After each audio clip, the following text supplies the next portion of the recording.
Forgive those who do wrong instead of blaming them.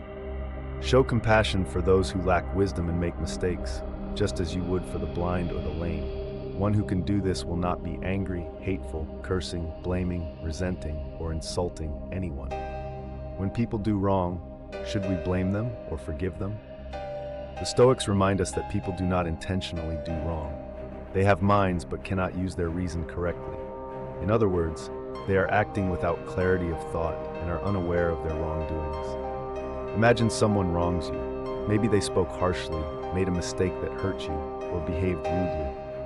Your immediate reaction might be anger or frustration. However, Marcus Aurelius reminds us, they know not what they do. Just like someone who is blind cannot see, a person acting wrongly is often unaware of the moral consequences of their actions. If you can see this, your anger will dissolve, and you will be able to forgive instead of reacting negatively. Understanding the root of misconduct.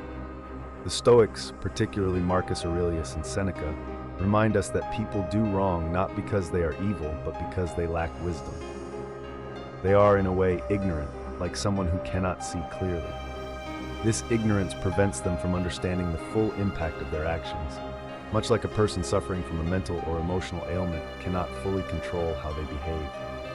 When people behave poorly, Stoics encourage us to see them with compassion rather than disdain.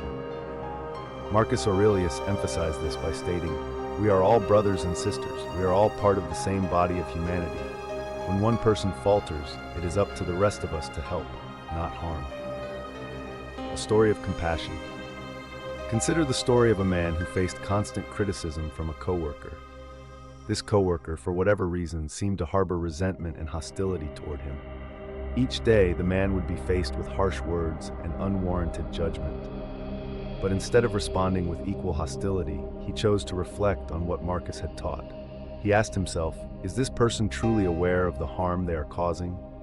He realized that his coworker was likely struggling with personal issues that had nothing to do with him. By understanding this, he found the strength to approach the situation with kindness instead of bitterness. He no longer viewed the coworker as an enemy, but as someone who was also suffering in their way. Over time, his compassion helped bridge the gap, and the coworker's behavior began to soften. This is what the Stoics encourage us to do. View others with compassion, especially when they act out of ignorance or pain.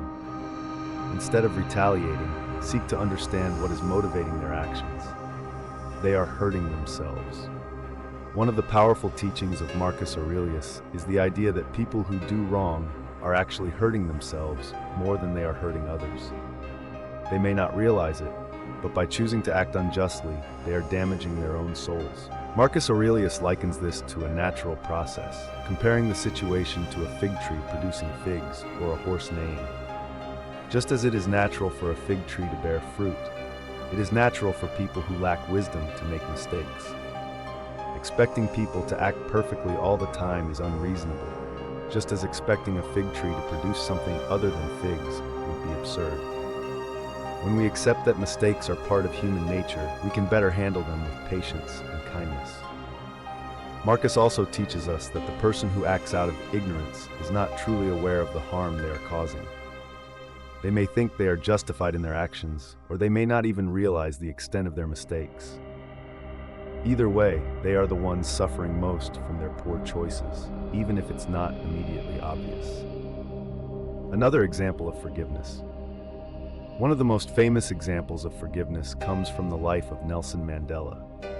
After spending 27 years in prison for opposing apartheid in South Africa, Mandela could have easily emerged from prison filled with hatred and bitterness. After all, he was unjustly imprisoned, stripped of his freedom, and separated from his family for nearly 3 decades. But instead of seeking revenge or holding on to his anger, Mandela chose forgiveness. He understood that the people who had oppressed him were acting out of ignorance, believing in a system that was deeply flawed. Instead of blaming them, Mandela focused on uniting a divided nation.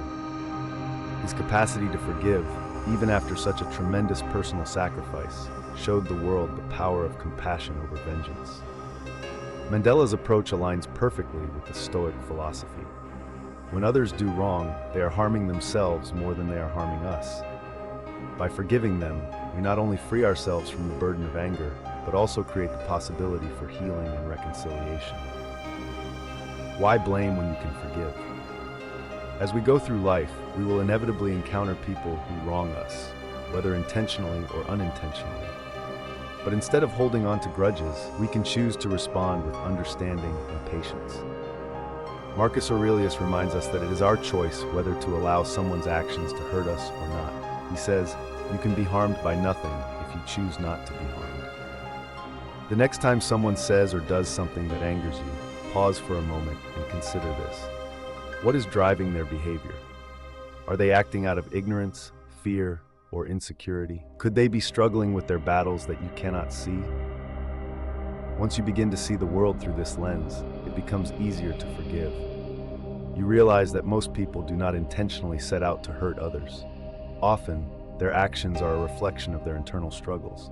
When we adopt this mindset, we become less reactive, less angry, and more compassionate. The impact of compassion. When you choose to forgive, you not only free yourself from the emotional burden of anger, but also set an example for others. Forgiveness has a ripple effect. When we treat others with kindness, even in the face of their mistakes, we encourage them to reflect on their actions and potentially change for the better. Seneca, another great Stoic philosopher, encouraged this approach, saying, "Be ready to forgive others, even if they are not ready to forgive you." This wisdom encourages us to be the bigger person, to rise above petty grievances, and to offer understanding, even when it is not reciprocated. Forgiving someone does not mean you condone their actions, nor does it mean you allow yourself to be a victim.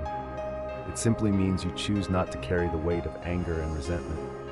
By letting go, you create space for growth, both for yourself and the other person. Conclusion: embrace forgiveness.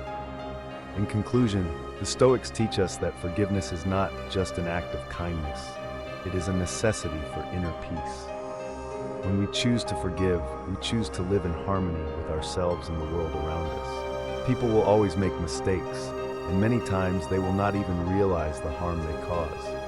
But instead of letting their actions affect our well-being, we can choose to forgive and rise above. Marcus Aurelius summed it up best when he said, "If someone does wrong, they harm themselves, not you.